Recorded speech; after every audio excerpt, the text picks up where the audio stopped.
இருக்கிற புனித அந்தோணியாரே, பரிசுத்தத்தனம் விளங்கும் லீலியே, விலை மதிக்கப்படாத மாணிக்கமே, பரலோக பூலோக காவலரே,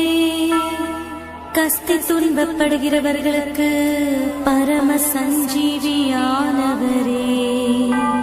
பாவிகளின் தஞ்சமே, உமது இன்பமான சன்னிதானம் தேடி வந்தோ, உமது திருமுக மண்டலத்தை அன்னார்ந்து பார்த்து உம்மை கெஞ்சி மன்றாடுகிறோம். மகா சிரவணம் பொருந்திய புனித அந்தோணியாரே, சூரத்தனம் உள்ள மேய்ப்பரே, பசாசுகளை விரட்டி ஓட்டுபவரே,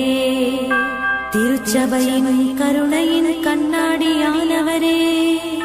இவ்வுல